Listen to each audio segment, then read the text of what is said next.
क्योंकि चिकित्सक के रूप में रह करके मैं सिर्फ चिकित्सा के क्षेत्र में ही अपनी सेवाएं दे सकता था। इसलिए मुझे लगा कि मुझे कोई न कोई एक ऐसा मंच चाहिए जहां से मैं बहुआयामी प्रयास कर सकूं। इसी के लिए, इसी उद्देश्य से मैं राजनीति के क्षेत्र को चुना, जहां से आकर के मैं क्षेत्र की समस्त जनता के लिए सभी क्षेत्रों में अपना कुछ न कुछ योगदान दे सकूं। आप डेवलप्ड कंट्री को उठाइए, जितने प्रगति देश हैं, प्रगतिशील नहीं, जो डेवलप्ड कंट्री है उनको उठाइए।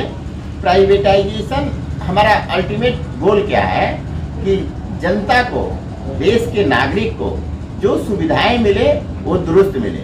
आपने कहा रेलवे को पार्शियल प्राइवेटाइजेशन शुरू हो गया, जहां हुआ है उस रेलवे स्टेशन पे जाकर के देखिए, उतनी सफाई, उतनी सुदृढ़ और उतनी चमचमाती हुई रेलवे स्टेशन क्या पहले थी?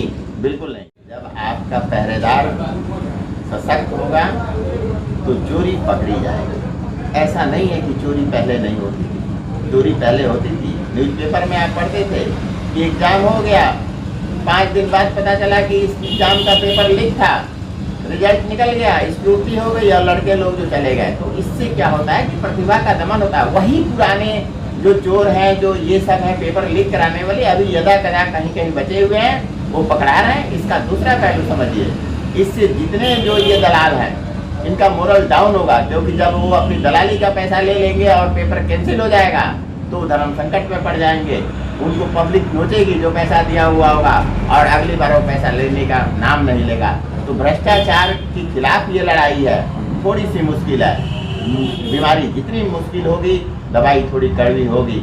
मैं जनता से कहना चाहूँगा कि आप लोग समझदार हैं, आप लोगों के लिए ये सरकार एकदम प्रतिबद्ध है।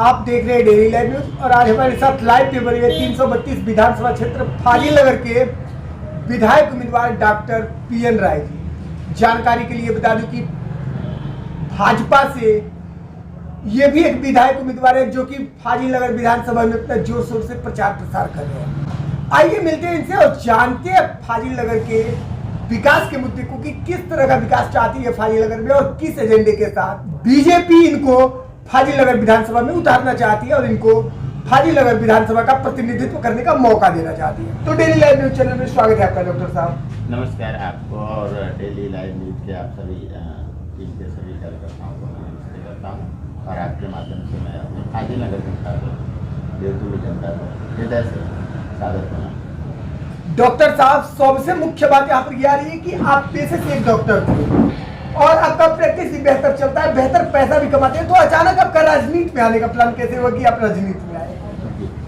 ये बहुत कई लोगों से पूछा हुआ सवाल है।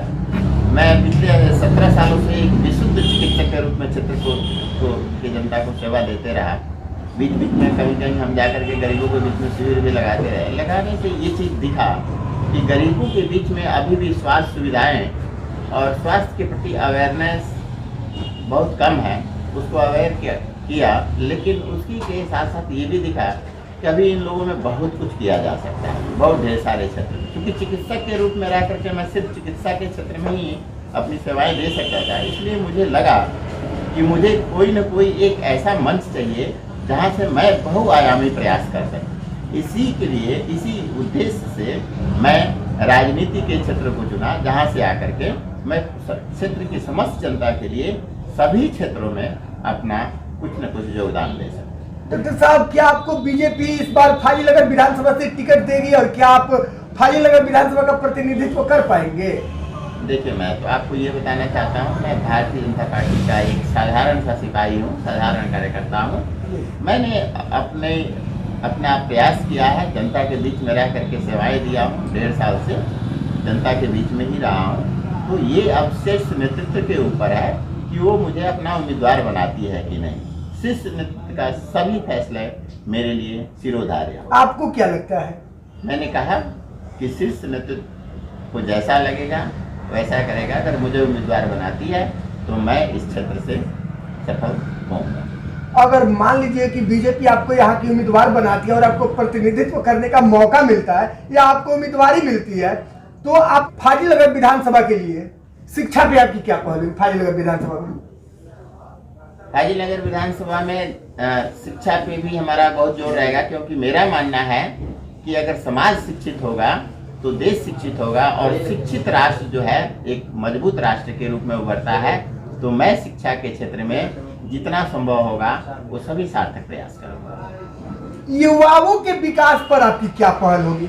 युवा देखिए देश के कर्णधार हैं, और उनको जो मेरा मानना है कि जिसका जिस क्षेत्र में रुचि हो उस रुचि के साथ उनके प्रगति की व्यवस्था करनी चाहिए। जिनको खेल में जाना है उनके लिए खेल के क्रीड़ांगन बनना चाहिए, जिनको डॉक्टर बनना है उनके लिए डॉक्टरी का सही माहौल होना चाहिए, जिनको इंजीनियर बनना है तो कैरियर ओरिएंटेड पढ़ाई ठीक 10वीं क्लास से शुरू हो जानी चाहिए, और उनको सही समय पे उनको रोजगार मुहैया कराना इस सरकार की भी प्राथमिकता है और मेरी भी प्राथमिकता है। आपके कंस्टिट्यूएंसी का जनता का सवाल है और पूरे प्रदेश की जनता का सवाल है कि जब से बीजेपी सत्ता में आई तब से जितने भी गवर्नमेंटेड सेक्टर थे प्राइवेट की ओर वो बढ़ते चले गए। जैसे रेलवे को ही ले लीजिए, वो प्राइवेट हो गया, या फिर जो भी पेपर लीक आउट हो रहा है, ऐसा विपक्षियों का कहना है कि बीजेपी के ही राज्य में हो रहा है। तो इस पे आपकी क्या राय होगी? नहीं, दोनों का बारी बारी से मैं जवाब देता बिल्कुल। हूँ। आप डेवलप्ड कंट्री को उठाइए, जितने प्रगति देश हैं, प्रगतिशील नहीं, जो डेवलप्ड कंट्री है उनको उठाइए। प्राइवेटाइजेशन हमारा अल्टीमेट गोल क्या है कि जनता को, देश के नागरिक को जो सुविधाएं मिले वो दुरुस्त मिले। आपने कहा रेलवे को पार्शियल प्राइवेटाइजेशन शुरू हो गया, जहां हुआ है उस रेलवे स्टेशन पे जाकर के देखिए, उतनी सफाई, उतनी सुदृढ़ और उतनी चमचमाती हुई रेलवे स्टेशन क्या पहले थी? बिल्कुल नहीं थी, ये आप भी जानते हैं। दूसरी चीज पे आता हूँ। दूसरा चीज आपने बोला कि पेपर लीक। देखिए, जब आपका पहरेदार सशक्त होगा तो चोरी पकड़ी जाएगी। ऐसा नहीं है कि चोरी पहले नहीं होती थी, चोरी पहले होती थी। न्यूज़पेपर में आप पढ़ते थे कि एग्जाम हो गया, 5 दिन बाद पता चला कि इस एग्जाम का पेपर लीक था, रिजल्ट निकल गया, स्क्रूटी हो गई और लड़के लोग जो चले गए। तो इससे क्या होता है कि प्रतिभा का दमन होता है। वही पुराने जो चोर हैं, जो ये सब है पेपर लीक कराने वाले, अभी यदा कदा कहीं कहीं बचे हुए हैं, वो पकड़ा रहे हैं। इसका दूसरा पहलू समझिए, इससे जितने जो ये दलाल हैं इनका मोरल डाउन होगा, क्योंकि जब वो अपनी दलाली का पैसा ले लेंगे और पेपर कैंसिल हो जाएगा तो धर्म संकट में पड़ जाएंगे। उनको पब्लिक नोचेगी जो पैसा दिया हुआ होगा, और अगली बार वो पैसा लेने का नाम नहीं लेगा। तो भ्रष्टाचार के खिलाफ ये लड़ाई है, थोड़ी सी मुश्किल है। बीमारी जितनी मुश्किल होगी, दवाई थोड़ी कड़वी होगी। मैं जनता से कहना चाहूँगा कि आप लोग समझदार हैं, आप लोगों के लिए ये सरकार एकदम प्रतिबद्ध है कि जो उचित है, जो उसके लायक है, नौकरी के लायक, उसी को मिलेगी, बिना जात धर्म के भेदभाव के मिलेगी। इसलिए पहरेदारी बहुत सख्त है, तो चोरी कहीं होगी तो पकड़ी जाएगी। डॉक्टर साहब, चलते चलते और सबसे आखिरी सवाल आपसे मेरा ये है कि आप एक डॉक्टर हैं और भली भांति स्वास्थ्य व्यवस्था को आप समझ रहे हैं, तो स्वास्थ्य व्यवस्था पर आपके सरकार की और आपकी क्या पहल होनी चाहिए? स्वास्थ्य के क्षेत्र में ये हमारी योगी सरकार और माननीय मोदी सरकार, इन्होंने जितने स्टेप लिए हैं सब ऐतिहासिक लिए हैं। आप पिछले 70 साल का इतिहास उठा करके देखिए, और पिछले मोदी सरकार के 7 साल और हमारे प्रिय योगी सरकार के 4.5 साल का 4.5 साल का इतिहास उठा के देखिए। स्टेट के इस जिले, हर जिले में एक मेडिकल कॉलेज की व्यवस्था हो रही है। जितने PSC हैं, CSC हैं, सबको अपग्रेड किया जा रहा है। इसके पहले केवल जिला अस्पताल तक जरूरी ऑपरेशन की व्यवस्था होती थी। आज के डेट में आप किसी CSC पे चले जाइए, इसी फाजिलनगर CSC में जनता है, किसी से पूछिए, ऑपरेशन की व्यवस्थाएं हैं। मूलभूत सुविधाओं को बढ़ाया जा रहा है, क्योंकि पहले से ऐसी व्यवस्था नहीं थी, जिसको करने में टाइम लगा। देखिए, प्रगति एक सतत प्रयास का नतीजा होता है। एकदम से 24 घंटे में हम भी नहीं उम्मीद कर सकते। तो प्रगति का कार्यक्रम चल चुका है, विकास के सड़क पे सरकार दौड़ चली है। हम अपने उद्देश्य तक, अपने लक्ष्य तक जरूर पहुंचेंगे। एक दिन वो भी आएगा जब स्वास्थ्य के मामले में हमारा उत्तर प्रदेश, हमारा देश पूरी दुनिया में एक नंबर होगा। लाइव के माध्यम से आपको आपके फाजिलनगर विधानसभा क्षेत्र की जनता भी देख रही है, जनता को क्या संदेश देना चाहेंगे आप आगामी चुनाव को लेकर? मेरे देवतुल्य जनता, मैं आप लोगों से बस यही आग्रह करना चाह रहा हूँ कि ऐसे युग पुरुष जोड़ी हमारे माननीय मोदी जी और योगी जी जैसे युगों में आती है। इन्होंने अपने के लिए कुछ नहीं किया है, जो करना है वो देश के लिए करना है। अतः इनका आप लोग साथ देते रहिए और कमल को जिताते रहिए। जय भाजपा, जय हिंद, जय भारत।